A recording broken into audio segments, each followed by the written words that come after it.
ISLന്റെ 11ാം പതിപ്പിൽ ഏതൊരു ടീമിൻ്റെയും അടിവേരിറക്കി പറിക്കാൻ അവരും വരുന്നു. പ്രതീക്ഷകളുടെ പൊൻകിരണങ്ങളെല്ലാം ചുമലിലേറ്റിയ ഒരു ഓറഞ്ച് പട. ഓരോ സീസൺ കഴിയുമ്പോഴും നിരാശയുടെ മൂകപാളികളിൽ മാത്രം സഞ്ചരിച്ചിരുന്നവർ ഇന്ന് നിറപ്രതീക്ഷകൾ കൊണ്ട് തന്നെയാണ് ISLലേക്ക് പന്ത് തട്ടാൻ വരുന്നത്. കാരണം അവരുടെ കയ്യിലുള്ളത് താരനിരകളാണ്. ഓരോ സീസണിലും കഴിവുകൾ തെളിയിച്ചിട്ടുള്ള താരനിര. അതെ, എത്തുന്നു FC ഗോവ.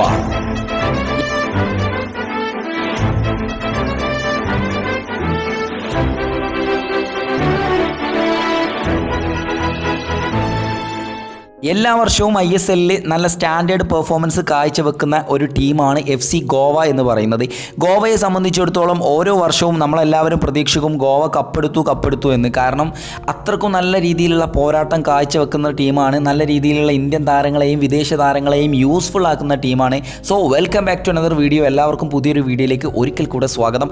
ISLന്റെ മറ്റൊരു എപ്പിസോഡിലാണ് ഇന്നത്തെ വീഡിയോയിൽ നമ്മൾ പറയാനായിട്ട് പോകുന്നത്. FC ഗോവ എന്ന് പറയുന്ന ടീമിൻ്റെ 2024-25 ISL സീസണിലേക്കുള്ള ഒരു പോസിബിൾ ലൈനപ്പ്, എൻ്റെ തോട്ടിൽ ഒതിച്ചിട്ടുള്ള എൻ്റെ പോസിബിൾ ലൈനപ്പാണ് ഇന്നത്തെ വീഡിയോയിൽ നിങ്ങൾ കാണാനായിട്ട് പോകുന്നത്. സോ നിങ്ങളുടെ ലൈനപ്പ് ഉണ്ടെന്നുണ്ടെങ്കിൽ, അതായത് നിങ്ങളൊരു ഗോവ ഫാൻ ആണെന്നുണ്ടെങ്കിൽ അടിയിൽ കമൻറ്റ് ബോക്സിൽ നിങ്ങളുടെ ആ ഒരു ലൈനപ്പ് കമൻറ്റ് ചെയ്യുക. ഗോവ ഫാൻ ആണെന്നുണ്ടെങ്കിൽ ചാനൽ ഒന്ന് സബ്സ്ക്രൈബ് ചെയ്യുക, തൊട്ടടുത്താണ് ബെല്ലൈക്കണും കൂടി എനേബിൾ ചെയ്യുക. വീഡിയോ ഇഷ്ടപ്പെട്ട ലൈക്കും കൂടെ ചെയ്യാനായിട്ട് മറക്കണ്ട.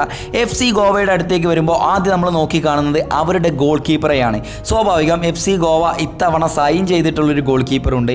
അതുപോലെ തന്നെ ഇത്തവണ അവർ സൈൻ ചെയ്തിട്ടുള്ളത് ഹൈദരാബാദ് FCയിൽ നിന്നും അവർ കൊണ്ടുവന്നിട്ടുള്ളത് ലക്ഷ്മികാന്ത് കട്ടിമണി എന്ന് പറയുന്ന ആ ഒരു ഗോൾ കീപ്പറെയാണ്. ഒരിക്കലും കേരള ബ്ലാസ്റ്റേഴ്സ് ആരാധകൻ മറക്കാൻ സാധ്യതയില്ല. ഫൈനൽ മത്സരമൊക്കെ നമ്മൾ കണ്ടത് തന്നെയാണ്. ഓക്കെ, ലക്ഷ്മികാന്ത് കട്ടിമണിയെ തന്നെയാണ് ഞാൻ ഈ ഒരു ഗോൾ കീപ്പിംഗ് മികവിലേക്ക് കൊണ്ടുവന്ന് കൊടുത്തിട്ടുള്ളത്. ഇനി അവരുടെ ഈ ഒരു ഫോർമേഷനിലേക്ക് വരുമ്പോൾ 4-2-1-3 എന്ന് പറയുന്ന ആ ഒരു ഫോർമേഷൻ നിരയാണ് ഞാനിവിടെ കൊടുത്തിട്ടുള്ളത്. 4 ഡിഫൻസ് ലൈനിലുള്ള പുലിക്കുട്ടികളെ പറയുമ്പോൾ ഒരു താരം നമ്മുടെ സന്ദേശ് ചിങ്ങനാണ്. സന്ദേശ് ചിങ്ങനും അതുപോലെ തന്നെ അവരുടെ എക്കാലത്തെയും മികച്ച ഡിഫൻഡർമാരിൽ ഒരാളെന്ന് പേരെടുത്ത് പറയാൻ പറ്റുന്ന one of the best defender in ISL എന്ന് പറയാൻ പറ്റുന്ന ഡിഫൻഡറാണ് ഒഡേ ഒനിന്ദ എന്ന് പറയുന്ന ആ ഒരു ഡിഫൻഡർ. അപ്പോൾ ആ ഒരു വിദേശ താരത്തെയും ഇവിടെ കൊടുത്തിട്ടുണ്ട്. അതുപോലെ മറ്റൊരു ഡിഫൻഡർ ആയിട്ടുള്ളത് സെറിട്ടൻ ഫെർണാണ്ടസ് ആണ്. സെറിട്ടൻ ഫെർണാണ്ടസ് ആയിട്ടുള്ള ഇന്ത്യൻ താരത്തെയാണ് ഇവിടെ കൊടുത്തിട്ടുള്ളത്. മറ്റൊരു താരം എന്ന് പറയുന്നത് കഴിഞ്ഞ സീസണിൽ ISLലൊക്കെ വിറപ്പിച്ചിട്ടുള്ള താരം, ഇത്തവണ ഇന്ത്യൻ ടീമിലേക്ക് കോളപ്പ് കിട്ടിയിട്ടുള്ള കളിക്കാരനാണ് ജയ് ഗുപ്ത. അപ്പോൾ ഗോവ നിലനിർത്തിയിട്ടുണ്ട് ജയ് ഗുപ്തയെയും നമ്മൾ ഈ ഒരു ഡിഫൻസ് നിലയിൽ കൊടുത്തിട്ടുണ്ട്. മറ്റൊരു 2 മിഡ്ഫീൽഡേഴ്സിന് എടുത്തു പറയുമ്പോൾ അവിടെ ഞാൻ കൊടുത്തിട്ടുള്ളത് അവരുടെ റൗളിൻ ബോർഗസ് എന്ന് പറയുന്ന താരത്തെയും കഴിഞ്ഞ തവണ ഗോവയ്ക്ക് വേണ്ടിയിട്ട് പന്ത് തട്ടിയിട്ടുള്ള കാൾ മക്യു എന്ന് പറയുന്ന താരത്തെയാണ്. കാൾ മക്യുവിനെ പറ്റിയിട്ട് ഞാൻ അധികം സംസാരിക്കേണ്ടതില്ല. കാരണം കഴിഞ്ഞ കുറേ കാലങ്ങളായിട്ട് കാൾ മക്യു ആരാണ് എന്താണ് എന്നൊക്കെ മോഹൻ ബഗാനിലൂടെയൊക്കെ നമുക്ക് കാണിച്ച് തന്നുകൊണ്ടിരിക്കുന്നുണ്ട്. അതുപോലെ തന്നെ അറ്റാക്കിംഗ് മിഡ്ഫീൽഡർ റോളിലേക്ക് വരുമ്പോൾ അവിടെ ഞാൻ കൊടുത്തിട്ടുള്ളത് ബോർജ ഹെരാറ എന്ന് പറയുന്ന ഗോവയുടെ സൈനിങ്ങിനെയാണ്. ഗോവയുടെ ആ ഒരു താരത്തെയാണ്, നിലനിർത്തിയിട്ടുള്ള താരത്തെ കൂടിയാണ്. ഇനി അവരുടെ മുന്നേറ്റ നിര, അതായത് ആ 3 സ്ട്രൈക്കിംഗ് പൊസിഷനിലേക്ക് വരുമ്പോൾ വിങ്ങേഴ്സായിട്ട് ഞാൻ കൊടുത്തിട്ടുള്ളത് മുഹമ്മദ് യാസിർ എന്ന് പറയുന്ന ഒരു താരത്തെയാണ്. അതുപോലെ തന്നെ മറുഭാഗത്തേക്ക് മുഹമ്മദ് യാസിറിനെ പോലെ തന്നെ നല്ല കണ്ണിങ് ആയിട്ടുള്ള പാസുകൾ സ്വീകരിക്കാനും സ്പീഡായിട്ടുള്ള മുന്നേറ്റങ്ങൾ നെയ്തെടുക്കാനും സാധിക്കുന്ന മറ്റൊരു ഇന്ത്യൻ താരമായിട്ടുള്ള ഉദാന്ത സിംഗിനെയും നമ്മൾ അപ്പുറത്തെ നിരയിൽ FC ഗോവയുടെ അപ്പുറത്തെ ഒരു വിങ് പൊസിഷനിൽ കൊടുത്തിട്ടുണ്ട്.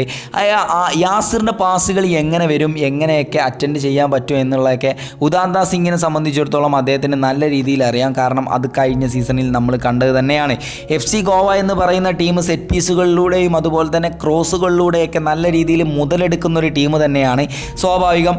അതുകൊണ്ട് തന്നെ യാസിറിൻ്റെ ഓരോ ശ്രമങ്ങളും ഗോളിലായി കലാശിക്കാൻ സാധ്യതയുണ്ട്. പ്രധാനമായിട്ടും മറ്റൊരു ഭാഗത്ത് ഉദാന്ത സിംഗ് എന്ന് പറയുന്ന താരം നിലനിൽക്കുന്നിടത്തോളം നല്ല സ്കിൽഫുൾ മൂവ്മെൻ്റ് ആയിട്ടുള്ള താരമാണ്, സ്പീഡി ആയിട്ടുള്ള താരമാണ്, ഫിസിക്കലായിട്ടുള്ള താരമാണ്, നല്ല രീതിയിൽ പാസ് കൊടുക്കാൻ പറ്റുന്ന ഒരു താരം തന്നെയാണ് ഉദാന്ത സിംഗ് എന്ന് പറയുന്ന താരം. ഇനി അവരുടെ മുന്നേറ്റ നിരയിലേക്ക് വരുമ്പോൾ ഇവിടെ ഒരുപാട് ഓപ്ഷൻസ് ഉണ്ട്. അതായത് അവരുടെ ഇത്തവണത്തെ സൈനിങ് ആയിട്ടുള്ള ഡെജാൻ ഡെറാസിക് എന്ന് പറയുന്ന ഒരു താരമുണ്ട്. പ്രൊണൗൺസ് ഇങ്ങനെ തന്നെയാണോ എന്ന് എനിക്കറിയില്ല, എന്തായാലും നിങ്ങൾ തെറ്റുണ്ടെങ്കിൽ ക്ഷമിക്കുക, അതല്ലാതെ എനിക്കൊന്നും പറയാനില്ല. ആ ഒരു താരമുണ്ട്. അതുപോലെ തന്നെ കഴിഞ്ഞ തവണ മോഹൻ ബഗാൻ സൂപ്പർ ജയന്തിൽ നിറഞ്ഞാടിയിട്ടുള്ള നമ്മുടെ അർമാൻഡോ സാഡിക്കോ എന്ന് പറയുന്ന ആ ഒരു അർബേനിയൻ സ്ട്രൈക്കറും അവരുടെ കയ്യിലുണ്ട്. അർമാൻഡോ സാഡിക്കോ നിറഞ്ഞാടിയിട്ടുള്ള ഒരു താരം തന്നെയാണ്. അപ്പോൾ അദ്ദേഹത്തെ സംബന്ധിച്ചിടത്തോളം അദ്ദേഹത്തെയും അവിടെ തുടരാനായിട്ടുള്ള സാധ്യത ഉണ്ട്. അതുപോലെ ഡെജാൻ ഡെറാസിക് എന്ന് പറയുന്ന ആ താരത്തെയും കൊണ്ടുവരാനുള്ള സാധ്യതയുണ്ട്. ഞാൻ എന്തായാലും എൻ്റെ ഓപ്ഷൻ കൊടുക്കുന്നത് അർമാൻഡോ സാദിഖുവിന് തന്നെയാണ്. സാദിഖുവിന് ശേഷമായിരിക്കും മറ്റേ ആളെ ഉപയോഗിക്കാനായിട്ട് പോകുന്നത് എനിക്ക് തോന്നുന്നു. സോ ഇതാണ് എൻ്റെ ഗോവയുടെ പോസിബിൾ ലൈനപ്പ്. നിങ്ങൾ ഒരു ഗോവൻ ഫാൻ ആണെന്നുണ്ടെങ്കിൽ ഒരു ഓറഞ്ച് ഹാർട്ടൊന്ന് അടിയിൽ കമൻറ്റ് ചെയ്യുക. അതുപോലെ തന്നെ നിങ്ങളുടെ പോസിബിൾ ലൈനപ്പ് പറ്റുമെന്നുണ്ടെങ്കിൽ കമൻറ്റ് ചെയ്യുക. വീഡിയോ ഇഷ്ടപ്പെട്ടാൽ ലൈക്ക് ചെയ്യുക.